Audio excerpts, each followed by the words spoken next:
What's better than a lone hero taking on the forces of evil? A duo doing it better together.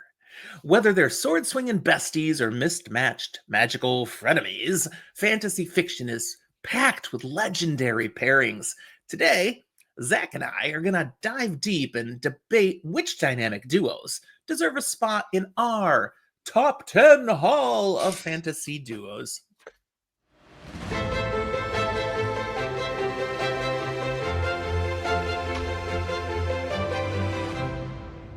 Hi there. Welcome to Fantasy for the Ages, the show where father and son sit down and talk about fantasy duos today. I'm the son of the equation, Zach. And I'm the father, Jim. Thanks for being with us here today. And thank you, son. It is so good to have you with me on an episode again. They kind of get sick of just me, I think. It's nice to sprinkle you in from time to time. I like being here. And we like having you. And if that's true, if you all like having him here, as well as enjoy this episode talking about fantasy books, characters, chaotic ranking debates you're going to see, then don't forget to hit that like button, subscribe, and ring that bell so you don't miss a thing.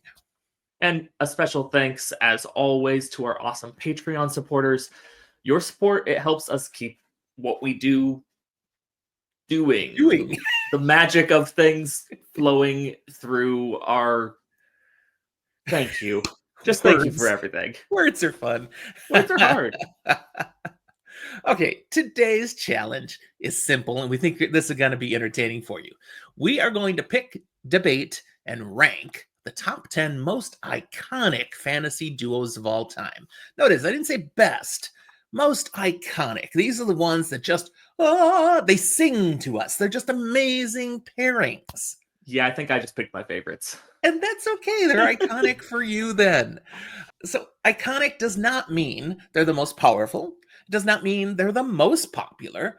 We're talking about duos with serious chemistry. I mean, they're a real pair. Legendary partnerships that perhaps define the series that they come from, that shape character arcs, that live rent-free in our heads now. This is going to be subjective as always. It's colored by the things we've read, what we've experienced, what we personally liked. So I pretty much guarantee we're going to miss ones that are magical for you. Don't forget to drop your own duos in the comments. Let us know who you think we missed. Okay, so after we've introduced ours, and we have our separate lists, I'm sure there's some overlap, but we haven't shared them ahead of time. We're going to go back and forth and kind of rank them as we go, creating this top 10 list. And as we get too many, some will start dropping off the bottom, and that's fine. We're not going to go deep into these characters, just a little bit about each of them. You'll probably know most of them. After we get through all of this, we'll have a list. There's probably going to be some compromise. Yeah. But again, we're going to be wrong for some of you. Let us know who should have been there instead and who you think we've completely lost our minds to have included. All right, Zach, like I said, I know we're going to have some duplicates. So I'm going to be generous, and I'm going to have you You're gonna let me go first? Yeah, give us one. Okay. My first, some people would probably have a bit higher. For me, I think they're probably going to end up dropping off our list. But they do define a series, so much so that the series they're in is nicknamed the Them series. This is Wax and Wayne from Mistborn Era 2. This duo of detective and comedy-esque, gunslinging, magical, and world-saving escapades is a delightful time that pairs both some brutal seriousness and lighthearted fun that just defines that piece of the Cosmere. They're a pair that do kind of grow on you. So I'm good with them being number one right now because we only have one. Yeah, and as we keep going, they'll come down. For the record, if y'all didn't know, Wax and Wayne, it's from Mistborn Era 2, Brandon Sanderson. My first one, and I think I'm going to start at the bottom of my list. I have a rough order of them. Keep moving things down. Yeah, and so, I'm going to start with the bottom of my list, but just a compelling duo, Jon Snow and Daenerys Targaryen. Interesting. Yeah, I mean, hey, if you've watched the TV show, you certainly know they end up being a duo. I don't know if I would and couldn't have considered them a duo for the sake of this necessarily. I thought you were going to go with like Ghost in there instead of No, Daenerys. no, no, hear me out.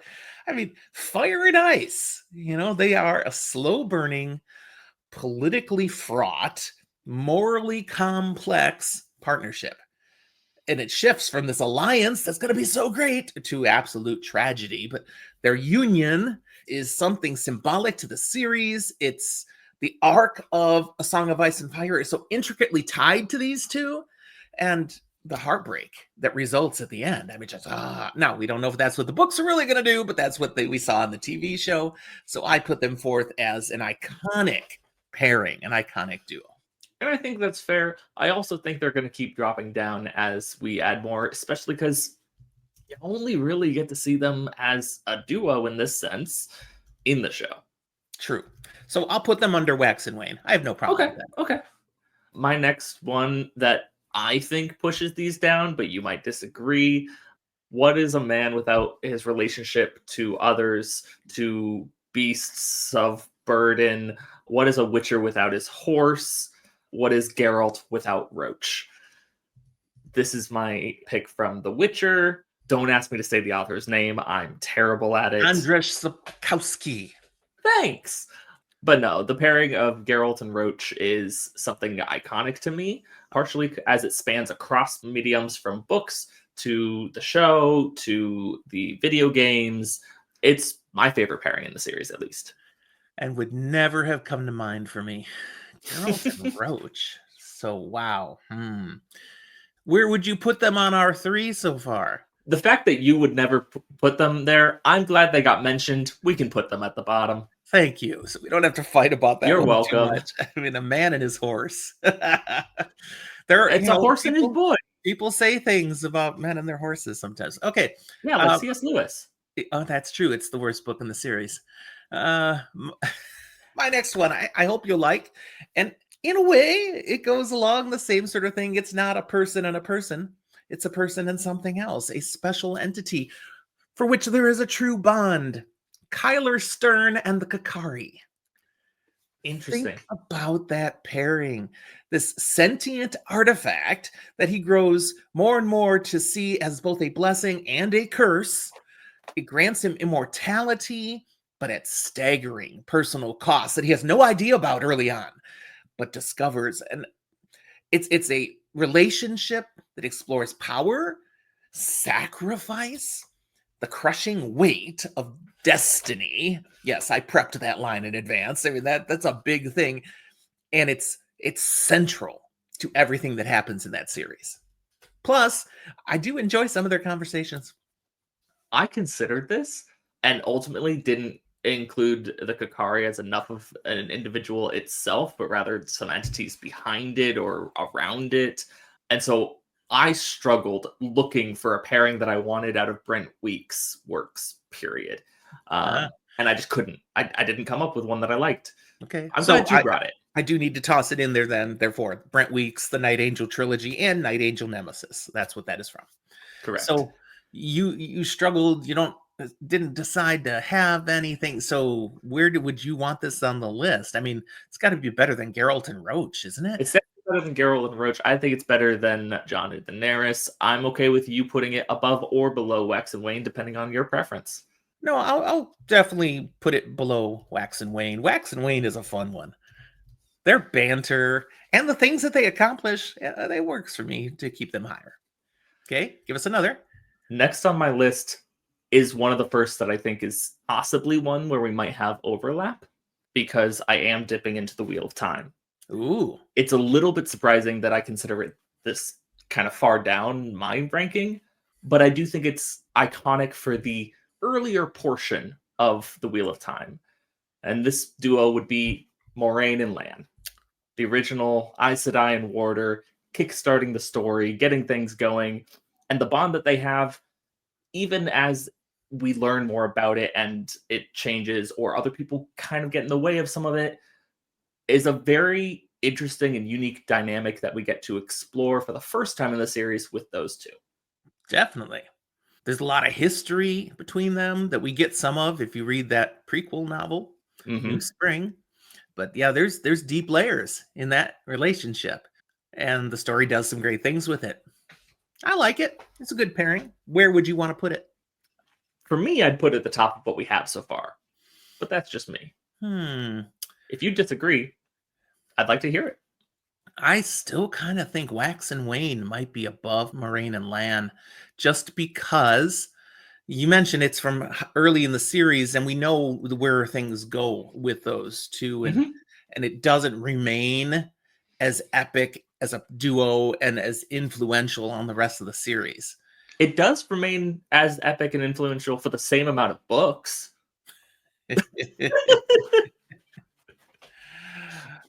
Oh, okay. I'm Well, starting to think I gave you a dark horse at the beginning that you just didn't think of. I'm gonna go ahead and put Moraine and Lan above Wax and Wayne. They have more of the iconicness going for them. Hmm. Let's do that. Plus, I'll take Robert Jordan over Brandon Sanderson. Okay, okay. All right, here's one that I wouldn't be surprised is also on your list. I'm bringing Royce and Hadrian from Rhaenyra Revelations. It is on my list a bit higher. Okay, the cynical thief and idealistic swordsman paired together, a classic odd couple because they are so not alike with each other, and yet their work together, their banter, and even the emotional depth to their friendship that has grown over time. I mean, if you've read Rhaenyra Chronicles, you learn how they come together, and it was really a forced coupling. They were put together. They were meant. There's some destiny involved here, but they make it work in such amazing ways, and the loyalty that develops, their bond as mercenaries with heart and actual morals. Yeah, I love this pairing. Yeah, Royce and Hadrian kind of embody the tropiness of a dynamic duo without it being something that feels overdone or not good because they are their individuals, they are worthwhile characters, and it's really the selling point of that series.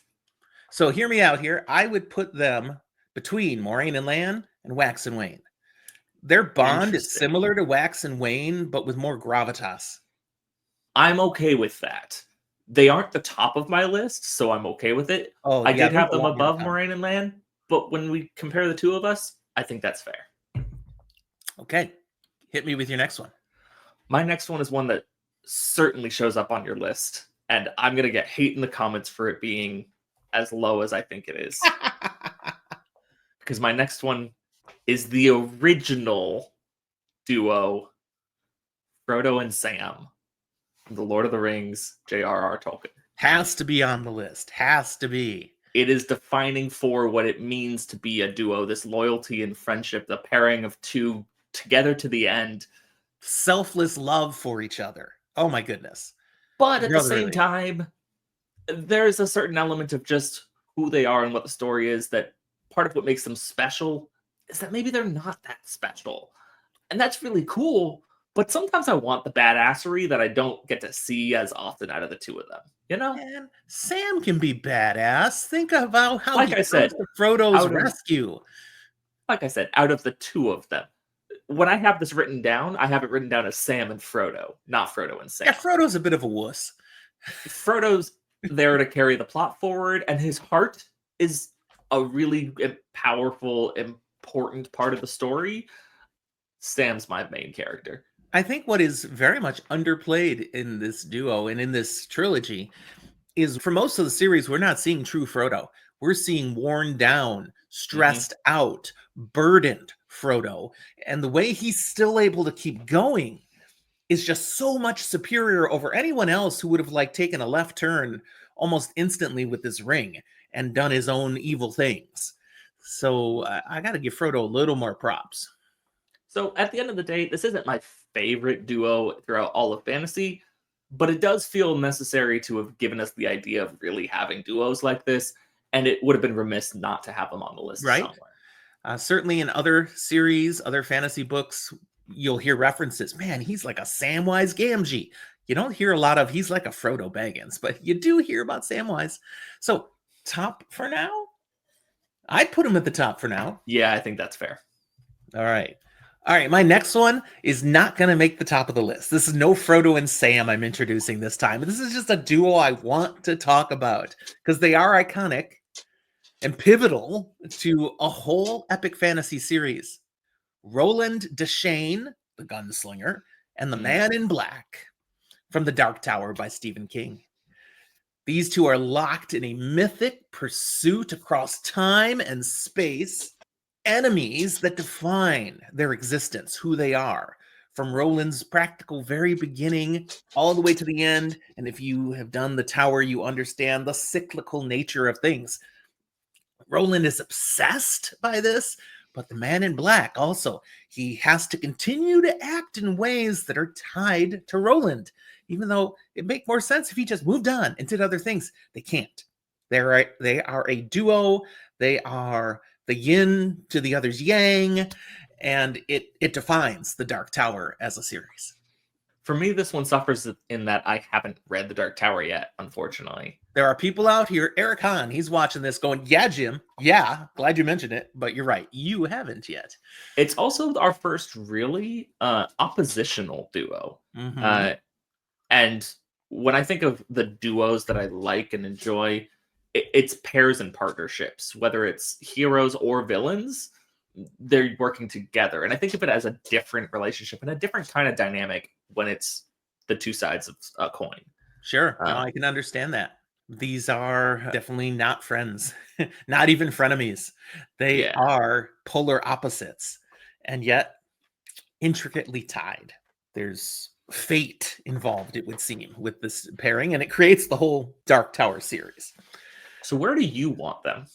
Yeah, see, I just wanted to talk about them. But honestly, I think I'd put them kind of in the middle. I was thinking just under Wax and Wayne. Yes. Next to the other gunslingers. I do the same. So just under. So right in the middle of our pack right now. We just got to keep all the people who use guns next to each other. All right. Hit us with another one. My next is, I think, the first that you haven't read. And this would be from the Locked Tomb series. By Tamsin Muir. Yes. The duo I'm going with being Gideon and Harrow. The titular characters of books 1 and 2. The necromancer and their cavalier. This connection of magic and warrior, similar in ways to an Aes Sedai and their warder, but also with more complexity and depth as you go into the series further and learn more about what's actually going on or what actually is the goal here. And the lengths that they go to for each other, without spoiling anything, are quite severe and extreme. As well as having kind of the fun banter that we see in other characters that we enjoy. It truly is an enjoyable, almost enemies to friends, or possibly more. Okay. I know you can't say too much about it. Right. I haven't read it and probably never will. I have so many books ahead of this series on my TBR, but it's been highly successful, very vaunted in modern fantasy. This is like top tier stuff, according to others. It's really good. Yeah. So I have no idea where to put these. You've described them in a compelling manner. You want to put them under Wax and Wayne? I think I might actually put them above Wax and Wayne, but below Moraine and Lan. We had Royce and Hadrian in between there. Oof. Below Royce and Hadrian. Let's put Royce and Hadrian above them. We both read that. Okay. Got it. Gideon and Harrow. My next one is one I think you haven't read, but I've talked about it. You're familiar with it, maybe. I have not read. This is from Discworld, and I've only read 3 books of Discworld, but these 2 feature prominently in the books I read. Rincewind, the wizard, and the luggage. Mm-hmm. You got this cowardly wizard and this murderous, many-legged chest with separation anxiety. It must be with Rincewind. It shouldn't work, but it's Discworld, so it does. It's comical. It's loony. It leans into fantasy tropes in many parody-type ways, and yet secretly it's like, oh, it's like his pet dog. You know, it's so loyal. It's there for him, but and I'm don't cross it. It will eat you. For a magic dog. The luggage is a good boy. Good boy. Even when it eats people. That will, yeah, it's like even people you like. If you're not careful, it may just. It just got hungry. So this is an entertaining pairing and certainly has an impact on the looniness of Discworld. Where I put them, it's just kind of fun to talk about them, but maybe under Kylar and the Kakari. Yeah, it's one where I know of them. I think they're fun, but I don't think they carry the weight that some of these others do. So I'm putting them just above Jon Snow and Daenerys Targaryen because they're just a weird couple that I had fun talking about. All right, give me another one. All right. Keeping the trend going of things that the other person hasn't read, I'm going to bring something from the realm of the Elderlings. I know you've read a little bit of this, but you haven't really seen or read the pieces that I'm going to be bringing. You're going to talk about Fitz? I am going to talk about Fitz. I'm going to talk about Fitz Chivalry Farseer and Night Eyes. Okay. So in a way, keeping the trend going of a person and their dog, but magic, but kind of. These two share a bond that is deeper than we can really understand without getting into the magic system of this world or spoilers. But this is a close brotherly bond like you see with a Royce and Hadrian, two that would be willing to do anything for each other, die for each other, but also to a certain extent live for each other, make a point to do the harder choice for the sake of the other. All right. And I got a soft spot for one part of the duo being the dog. What was the dog's name again? Night Eyes. Night Eyes. Technically a wolf. I'm just being... You're just into the good boy theme. I gotcha. Yeah. So where are we putting this one? I can't judge. I don't know Fitz and Night Eyes. Oh, gosh. I will compromise and let you have it lower down because you haven't read it. I think when you have, we'll realize this is incorrect, but we'll put them down like below Royce and Hadrian. Oh, that's really high actually then. Is it? I don't know how high that Royce is. and Hadrian is third on the list of 10 so far. And that I don't know. They're really good. Well, Robin Hobb is known for her character work. So you think between Royce and Hadrian and Gideon and Harrow is where you'd want to place them? Correct. They're better than Gideon and Harrow for me. All right. I'll play with that for now. All right, for my next one, I'm going back with classic fantasy, something I don't think you've read, but you intend to. I'm giving you an original duo, Shay and Flick Umsford from The Sword of Shannara, the first book Terry Brooks ever wrote, and the first of his Shannara series. These are brothers, sort of, but they grew up as brothers, thrust into an epic quest beyond their imagining. Shay is one of these chosen one fantasy tropes, and Flick is right there by his side. He's going to support him. He's going to be the Samwise Gamgee. In fact, Terry Brooks was ripped on for making him too much of a Samwise Gamgee. But they are amongst fantasy's earliest and most sincere portrayals of not just friendship to the end, but brotherly loyalty. Their family. It's all about family, as Vin Diesel would say, but not with that accent, because that was horrible. It was terrible, but that's okay. But Flick, he demonstrates such courage to follow Shay into things that Shay is compelled to do. He's the chosen one. He must do these things. And Flick is so in over his head, but he never wavers. Excellent duo. I did meet those two when I was younger. I've started that book. I never finished it. Okay. But I'm aware of who we're talking about. Where do you want them? These two are way up for me. They're impactful. They're like a Frodo and Sam kind of thing. I can't see them being above a Frodo and Sam if they are just to a certain extent getting ripped on for being too much like Frodo and Sam, though. Yeah, they're really a knockoff of Frodo and Sam. And Terry Brooks admits it. This was the OG of fantasy, The Lord of the Rings. So when he writes something, he writes it in the same style. He never tried to deny that. So we can't put them up there, and maybe can't put them quite as high as I'd like, but maybe just below Fitz and Night Eyes. Okay. So kind of middle of our pack. Might survive to the end. We'll see. Give me another one. This is where, at this point, moving up my list, I had Hadrian and Royce. I thought they were deserving a little bit higher, but we've already placed them. I'm good with where they are for now. Okay. But that's a freebie for you. Back to you. There we go. My next one, I'm not sure where to put it, and I don't know if you'll want it on the list at all, but Harry Dresden and Bob. Bob the Skull.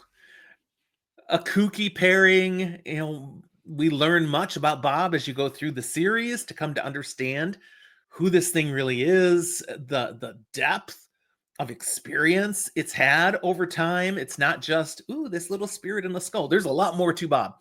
But they have banter, they have a relationship. Harry enables Bob's Mm. love of romance novels. Mhm. Yeah, I mean, just there's some fun to this relationship, and Bob really amps up what Harry is able to do, is capable to do because of the knowledge he can tap into. So that has a true impact on the series. I like Harry and Bob. I'm so sorry. That's not even the best duo in that series. If you'd come out here swinging with like a Harry and Murphy, we'd have something to talk about. But Harry and Bob? Harry and Bob is where I went. Yeah, I could have done Harry and Murphy. I thought about Harry and Mouse. I also thought about Harry and Butters or Harry and Michael Carpenter. There were lots of them, but Bob is the one that I went with. And while I think it's fun and fair and it's there, it's a lightheartedness to it with having some more serious moments here and there that I think puts it middle to lower end of our list. I put him just above Kylar and the Kakari. For sure. Okay. But That's totally fair. Below Roland Deschain and the Man in Black. Those are more iconic. Okay. All right. Probably won't make the final 10, see, but I got to talk about them. Speaking of iconic things, I am going to jump back to Robert Jordan's The Wheel of Time, to a duo that you can't name one without naming the other. These two are so tied together that some people probably, who haven't read series, may not even realize that they're actually two different people. This is Bane and Chiad. Come on. Yeah, okay. Bane and Chiad. Explain just a little more. These two first sisters, Aiel, warrior women, maidens of the spear, bonded for life so closely that if one of them wants to get married, the person who wants to marry them has got to marry both of them. It's a couple deal. They are a package deal, period. Yeah, they will die for each other. They are there for each other. They are 100% in it. And they're also hilarious together. Oh, yeah. They have great sense of humor, dry wit. I like them. But that pairing is, again, kind of a wax and wane thing. Not that one is the comic relief at all, but they're not as central to their story. The big problem is they're not the main characters. Right, they're secondary characters. They're not even tertiary. They are secondary, but yeah, they're middle of the pack type of people. Where would you want to put them? Oh, man. It's hard because as far as just writing actual duos go, I think they're one of the best on the list. But if we do take into account their importance to the story, they're bottom half. Yeah, let's put them right under Wax and Wayne. Okay. All right. Next, I'm bringing the only one that's from a story that I actually haven't read yet. I am very familiar with it. I know what it's about. It's high on my TBR. I want to explore this more. A lot of our viewers have brought the love for this duo, and it's got some uniqueness that I wanted to introduce. And this would be Elric and Stormbringer from the Elric saga. It's one of the more unique duos in fantasy. We know a few others similar to this, but not commonly. This is a doomed albino sorcerer and his cursed soul-devouring sword. Does that sound familiar? Like something else that some Sanderson guy came up with years later? Maybe? I mean, I'll be honest, I thought it was sounding similar to some Malazan thing. Oh, well, no, it's different. That one doesn't have this one's personality. Yeah, this is a character. The sword you were talking about is not a character. It is just a weapon with some devastatingly magical ability. It's a character the way that silence is in The Name of the Wind. Nah, Stormbringer, though, this weapon. It is a weapon. It's also a betrayer. It grants Elric power while slowly consuming everything that's important to him. So, again, truly a blessing and a curse, but together they are complete. One without the other is nothing. So, Elric and Stormbringer. That's Elric of Montebonne. Yes, Melnibone. Melnibone. I haven't Okay. read it either, but we'll get there. That's right. So I just like this how is it's said. this is similar to the Kylar and Kakari relationship, but Hmm. with much Better. more oomph to it. It's a much deeper, darker, significant What did series. we have above Kyler and the Kakari? Harry and Bob. So it's got to be higher than Harry and Bob. Probably, but you really like Harry and Bob. Yeah, but they don't have a lot of depth. They're just Okay. entertainment. I'll What's go with next that. up? And above them is Roland Deschain and the Man in Black. And I'm okay leaving them above Elric and Stormbringer. At least for now. Maybe that'll change as we learn more ourselves. Yes. All right. But there you go, viewers. You got me to mention that one. I know some of you are going to be very happy. I'm I, almost out of things to bring to the list, but not quite. I got a couple more. And we get to some of my personal favorites here. okay. We're hopping over some Brandon Sanderson, Stormlight Archive, Kaladin, and Silfrana. Ah, I have that on my list. It was coming, but now you got to it first. A bonded pair with magic depth, as well as a relationship that builds, helps, grows, improves, and heals both people in this relationship. And that journey is simultaneously something really cathartic and nice to read, as well as something that's just sometimes fun and whimsical from certain sides as well. There is no duo in the Stormlight Archive more significant or impactful than Kaladin and Syl. Mm-hmm. Silfrena. Yeah, I like that one. Where to put it? I want to go to the top. What do I you do think? too.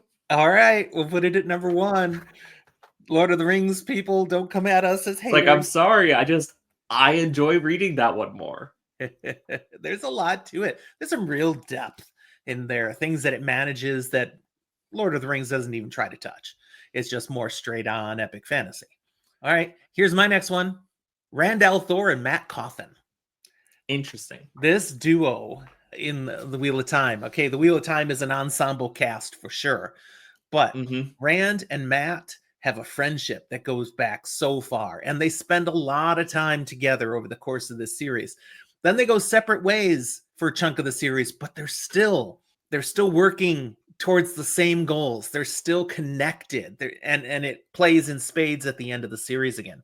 You take them from just this quirky friendship where Rand is the kind of hold up decent guy and Matt's the prankster always getting in trouble and sucking Rand into some of these things and enjoying each other, to both of them feeling the weight of prophecy and having fulfilled the destiny that has been woven for them by the pattern and coming through in spades. And it doesn't matter how hard it got, their connection, their friendship, it never breaks. They still believe in each other all the way to the end. I love this pairing. They're awesome, and they're awesome characters. And Matt's journey, that arc, is the best character arc in the entire series. I'm not going to argue that last point with you. And I like these characters. I like their relationship. I think calling them a duo and focusing just on their relationship initially is parent erasure. Perrin's like, hey, what about me? What about me? And Perrin is even to a minor certain compared to extent, them. He really is. no, He I is. vehemently disagree.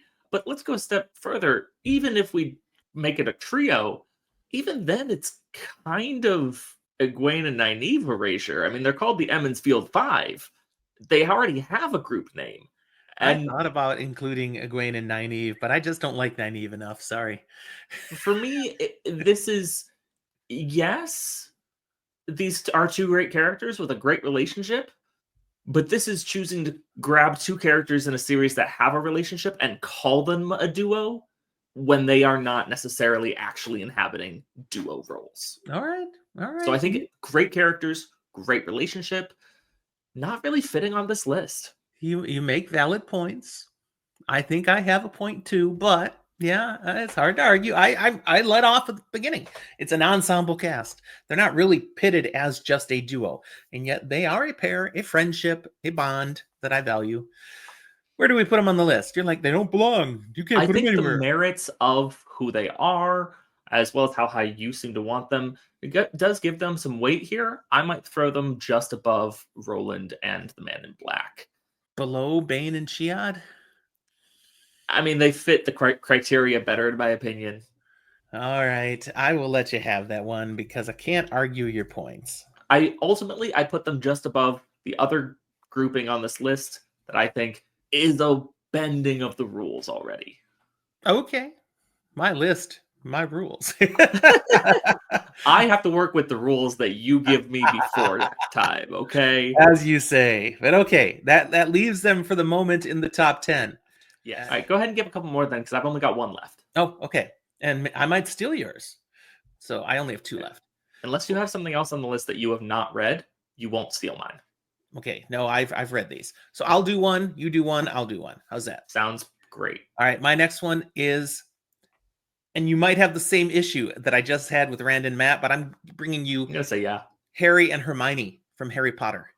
Again, it's a trio You're of an like, ensemble cast. There's Ron also, but Harry and Hermione, their friendship, the way they work together, Harry is the chosen one in this series, but Hermione is the intellectual, the steadfast friend, the one who stays focused on mission at all the times, and without whom they would have been dead by book 4. Okay, she's the one that pulls through for them with what is needed. Time and again, Harry's just caught up in all the shenanigans, and Hermione's like, well, here's what we do here. Here's the thing you need. She's perfect as the pair, the partner to what he needs to be the prophetic child of destiny or whatever you want to call him. But you're going to say, yeah. Yet it has the trio. same problem with a number of things. If you come in here saying Harry and Hedwig, it'd be lower on the list, but that's a duo that I'd accept. Harry and Hermione don't remain as a duo without the glue that is Ron. All right, we'll put them on the list below Rand and Matt because it's the same issue. Okay, I can live with that. Right. Give us your last one. The last that I'm bringing, you have not read, but I am excited when you eventually do, because it again is a series that is really encapsulated by the relationship and shenanigans, whether they be silly or serious, of these two characters. This is Scott Lynch's Gentleman Bastard sequence with Locke Lamora and Jean Tannen. These con artists and confidence men with certain physical skills or clever schemes that go through a variety of ups and downs and successes and horrible losses. And the one thing that drives them through them, even when they're awful to the world or to each other, is their relationship and bond and loyalty to each other. Okay. Now, the Gentleman Bastards. So there's more than just the two of them. Spoilers, but isn't this kind of the same issue that you've had with Harry and Hermione and Rand and Matt? They're part of an ensemble? Not by the end of the first book. And really, when we go through the series, no. Jean and Locke are the Gentleman Bastards. It's just the two of them, really. Okay. Well, these two, their reputations do precede them. Even though I haven't read it yet, I am familiar with the pairing. So you get a little credit for that. How high up the list would you put them? I'm not surprised you mentioned them. For me, they ended up kind of being some of the top of the list, top tier, at least top 3. But with the fact that you don't even know them, I'd put them probably middle of our top 10. So below Fitz? Above you haven't read that one either, so let's go above Fitz. Above Fitz. All right. Okay, my last one is funny because it parallels your first one. Okay. From The Witcher, Geralt and Dandelion. This is my second one. Roach? Dandelion. That's what I was screaming in my head when you were talking about the silly horse. Geralt and Dandelion are a match made in heaven. I mean, these two, their pairing is so nonsensical at times, and yet it works. Okay, we need Dandelion to tell Geralt's story, to be there to spread his fame far and wide, but also to help me when things go badly for Dandelion. They're so entertaining. This grim monster slayer and the flamboyant bard, it's odd couple again. And that's what makes it a heartwarming partnership, because as much as Geralt kind of looks at Dandelion at times like, you know he likes him. You know he's entertained by him. And in the storytelling, Dandelion helps humanize Geralt. He's not just this monster. He has personality. He does care. Dandelion draws these things out. So I think they both make each other better. This is a more version of Wax and Wayne to me. They've dive a little deeper Yeah. into the sides of those personas, those versions of characters. And to a certain extent, it drives the story in a deeper way because of it. Now, when you say compared to Wax and Wayne, I would argue Wayne is far more capable than Dandelion. Yes, far more capable. And that's not saying that they're better or more capable. Rather, in the whimsical, funny sidekick role, Dandelion goes deeper into that role. And in the badass warrior, no nonsense role, Geralt goes further than Wax. So they're almost going further into the caricatures, but in Okay. ways that don't diminish their character. So I really like this pairing. I think it is a strong one. I would put it in the top 5. So where exactly I would stick it right under Royce and Hadrian, Where or was right Royce and above. Hadrian? Royce and Hadrian right now are number 4 on the list. They're under Moraine and Lan and above Loch Lamora and Jean Tannen. I'll give it to you, if only because we both read it. But I need you to read a couple of these so that you can fix your list. So are we saying above Royce and Hadrian or below? You wanted them below, right? I wasn't sure. I think below. Okay. Then that's where they'll go. All right. So I've been building the list as we've gone. This means people are seeing it on the screen right now, and therefore they can see our top 10 from the bottom to the top makes it as Wax and Wayne at 10, Gideon and Harrow at 9. I got to say these out loud because some people listen on audio. 8 is Shay and Flick Omsford. 7 is Fitzchivalry and Night Eyes. 6 is Loch Lamora and Jean. I have to look it up. How did you say Tannen. Tannen. Jean Tannen. I want to make sure I spell it right, which it will be spelled right here now. Okay, it is. Okay. 5 is Geralt and Dandelion. 4 is Royce and Hadrian. 3, Moraine and Lan. They hung on. 2, Frodo and Sam. And number 1, Kaladin and Syl. And we're going to get perhaps crucified for that one, but we'll see. We'll see what happens. With it. We do love Cal and Syl. And that's it. We made it. I feel pretty good about our top 10. If I worked it out well, we had nice little graphics when the bottom ones are falling off. Oh, yeah, they just blew up. Yeah, we got to talk about a lot of great duos. But which ones, people, did we miss altogether that you want to give some love for? That's what the comment box is for. Put it down there and say anything else you want about the things we talked about. I always read those comments. If they're particularly entertaining or specifically for Zach, I'll make sure he sees them too. But I do respond to your comments. If you want Zach to respond, you got to put at Zach at a comment, and then I'll get his response. Yeah. Yeah. While you're looking at the comment box, go a little further, find all the show notes where you can find the other ways you can interact with Zach and I. We love interacting with our fans, with our viewers, even with our detractors. So find the ways you can come connect with us. And again, thank you to our Patreon supporters. We couldn't do this without you. Any last words, Zach? Nope. All right, that's all we got then. Thanks for watching, everyone. We'll talk to you next time.